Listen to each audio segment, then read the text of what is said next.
இன்றைக்கி கடவுள் நம்மளுக்கு கொடுத்துருக்க வசனம் எஸ்ரா 4:3. அதற்கு செருபாபேலும் யெஷுவாவும் இஸ்ரவேலில் மற்றும் உள்ள தலைவரான பிதாக்களும் அவர்களை நோக்கி, எங்கள் தேவனுக்கு ஆலயத்தை கட்டுகிறதுக்கு உங்களுக்கும் எங்களுக்கும் சம்பந்தம் இல்லை. இந்த வசனத்தை கொண்டு கடவுள் நம்மகிட்ட என்ன சொல்கிறது பார்ப்போம். எருசலேமில் தேவனுடைய ஆலயத்தை இஸ்ரவேலர்களை தேவன் கட்ட சொல்கிறாரு.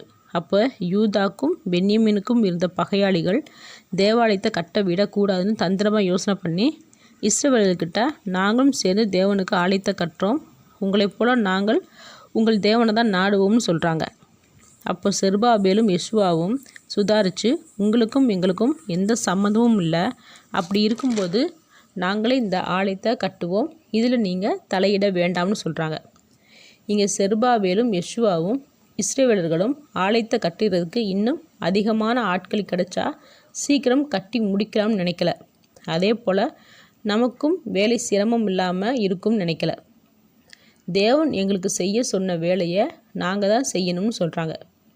அப்போ நமக்கும் தேவன் ஊழியமோ இல்லை ஏதாச்சும் பொறுப்போ வேலையோ கொடுத்துருந்தாருன்னா நாம் தான் அதை முழுமையாக செய்து முடிக்கணும்.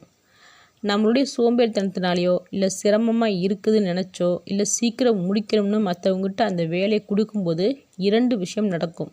ஒன்று, நம்மளோட வேலையை மற்றவங்ககிட்ட கொடுக்கும்போது தேவன் கொடுத்த ஆசீர்வாதத்தை இழக்கிறோம். இன்னொன்று, நம்ம செய்யாததுனால தவறுகள் நடக்க வாய்ப்பு இருக்குது. யார் எதிரி யார் நல்லவங்க நம்மளால் சொல்லவே முடியாது. அதனால தான் இஸ்ரவேலர் இந்த மனுஷர்கிட்ட நீங்கள் கட்ட வேண்டாம்னு சொன்னாங்க.